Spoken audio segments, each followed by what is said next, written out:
салому дуруди худро арз мекунам ба якояки шумоён тамошобинони азиз. мо ҳамеша кӯшиш мекунем хабарҳои наву ҷолибро пеш аз ҳама ба саҳми шумо азизон расонида бошем.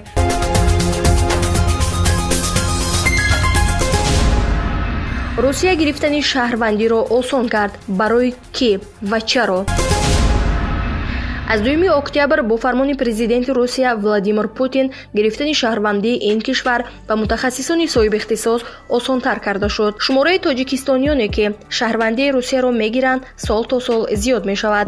нимсолаи аввали соли равон шумораи шаҳрвандони Тоҷикистон ки шаҳрвандии Русияро пазируфтанд 19756 нафар аст. аз рӯи натиҷаҳои соли 2018 ин нишондиҳанда 35732 нафар, соли 2017 29039 нафарро ташкил медиҳад. дар қабули шаҳрвандии Русия Тоҷикистон пас аз Украина ва Қазоқистон зинаи сеюмро ишғол мекунад. раванди камшавии аҳолии Русия кайҳост ки идома дошта. аз соли 2018 то соли 2025 камшавии зиёди аҳолӣ пешгӯӣ мешавад.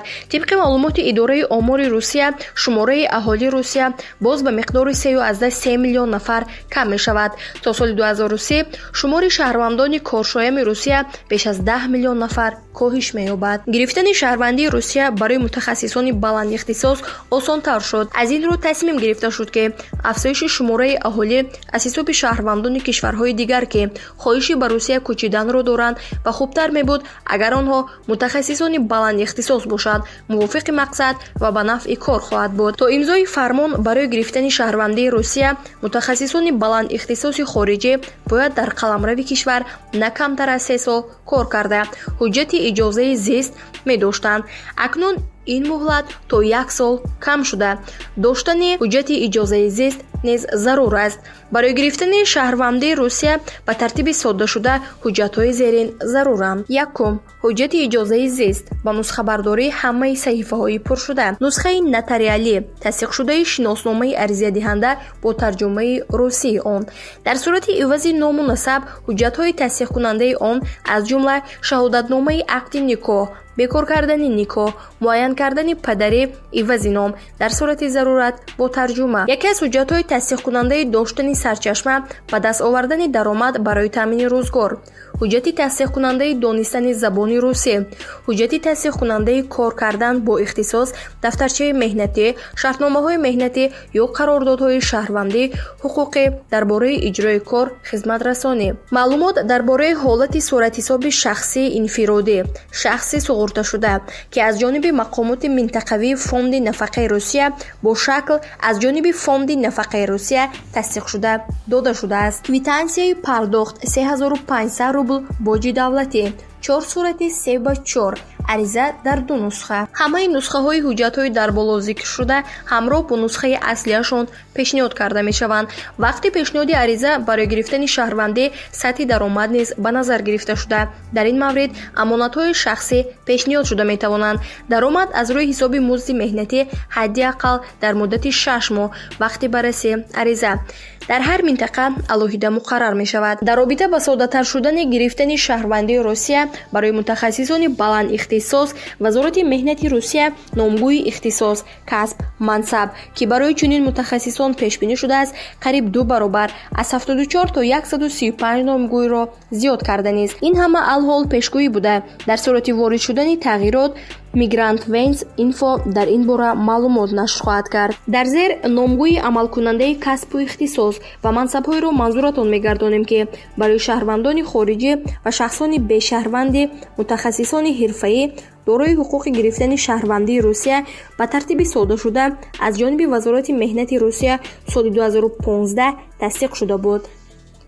доя, акушерка, байтор, табиб, табиби бунгоҳи солимӣ, табиб лаборант, табиби умумӣ, оилавӣ, табиб педиатр, табиби шӯъбаи қабул, табиби рӯҳшинос, психиатр, табиб мутахассис, табиби мутахассиси омор, табиб терапевт, табиб физиатри минтақавӣ, кафширгари газӣ, сармуҳандис, сармуҳандиси лоиҳа, сарметаллург, директор оид ба иқтисод, муҳандис созанда, муҳандиси низоми автоматии идоракунии истеҳсолот, муҳандиси ҷорисозии техника ва технологияи нав, муҳандис оид ба истихроҷи нафту газ, муҳандиси ҳифзи маълумот, муҳандис оид ба сифат, муҳандис оид ба дастгоҳҳои назорати андозгирӣ ва автоматика, муҳандис оид ба метрология, муҳандис оид ба нозирот дар сохтмон, муҳандис оид ба васлу насб ва озмоишҳо, муҳандис оид ба ташкили идоракунии истеҳсолот,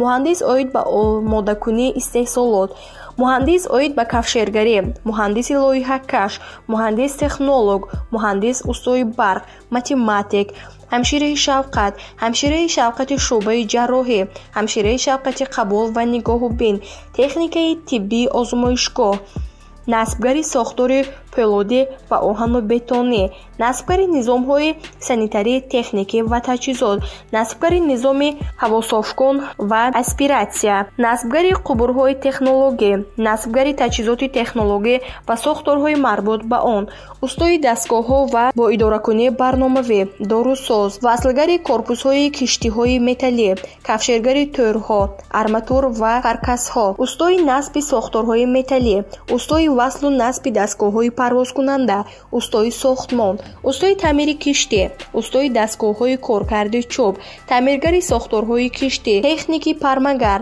техник оид ба васлу насб ва озмоишгоҳ, техник технолог, ҳароти устои чархуфалакҳо, устои қубурҳои киштӣ, дорусоз, фелдшер, озмоишгар, рандагар, суфтагар, устои барқи қитъа, насбгари барқ дар шабакаҳои ноқилӣ, насбгари барқ оид ба рӯшноидиҳӣ ва шабакаҳои равшанидиҳанда, насбгари барқи киштиҳо, устои барқ оид ба таъмири хатҳои ҳавоии интиқоли барқ, устои барқ оид ба истифодаи шабакаҳои тақсимот, кафшергари барқӣ дар мошинҳои автоматӣ ва нимавтоматӣ, устои барқи сохтмон.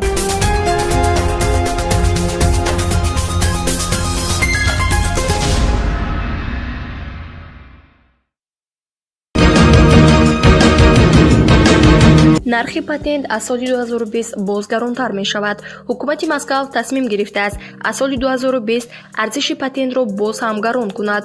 шаҳрдори Москав тасмими қимат намудани патентро ба коҳиш додани сатҳи ҷинояткорӣ миёни муҳоҷирон арзёбӣ намудааст. интизор меравад аз соли 2020 патент барои муҳоҷирони корӣ дар Москав боз ҳам қиматтар мешавад. қарори мазкур дар ҷаласаи раёсати ҳукумати шаҳри Москав гирифта шуд. гуфта мешавад ҳамакнун нархи патент аз 5000 рубли русӣ феълӣ то 5350 рубл гаронтар мешавад. гарон намудани арзиши патент барои муҳоҷирони меҳнатӣ дар Москав давоми ҳар сол ба ҳукми анъана даромадааст. гуфта мешавад ҳамакнун нархи патент аз 5000 рубли русӣ феълӣ то 5350 рубл гаронтар мешавад. гарон намудани арзиши патент барои муҳоҷирони меҳнатӣ дар Москав давоми ҳар сол ба ҳукми анъана даромадааст. агар соли 2018 арзиши патент 4500 рубл бошад, бо гузашти ҳамагӣ 2 сол онро то 5350 рубл қиматтар намуданд. маврид ба зикр аст ки арзиши миёнаи патент дар тамоми минтақаҳои Русия ба 3,9 рубл баробар аст. қаблан раисҷумҳури Русия Владимир Путин аз мақомот дархост карда буд ки гирифтани патентро барои муҳоҷирони меҳнатӣ дастрас кунанд ва ба он дигар гарониро зам накунанд.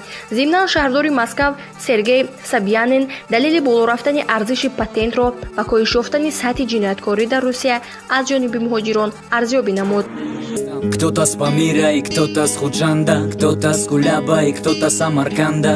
Мы неделимы, но все-таки кто-то нас делит. Если мои слова неправда, жми на delete. Когда в своей стране чувствуешь себя приезжим, где долю счастья режут, а ты там где-то между, где привлекает под статью, если ты не местный. Я верю лишь в подъезды, там обитает честный. Там, где бутылка порешала семейное счастье. То, что годами было создано, оно погасло. Нас официально 700 тысяч по России. Когда голодный сын в автомойке от бессилия, где протирает пол матеря наших мигрантов. И так теряются Богом данные таланты. Настали времена, твоя жена беременна. Нету выхода, братан, там поможет криминал. Панели пропал, верил, братом продал. Сын остался без отца, вот такой он криминал. Сила трения, только ночью на панели. Телом ели лавы некрытого борделя. Пацан хотел учиться, изучал все тесты. Коррупция затормозила, малому нету места. Мне по боку ваша фиеста, законы и порядки, наша демократия. братья, играет с нами в прятки. И также вряд ли привлеку ваше внимание. Вот она правда в текстах и завещания. Меня может не станет и процветет страна. Я буду благодарен маме за то, что родила меня. Мои строки это жизнь, я не верю в виражи. Верю в единство лишь нашей страны.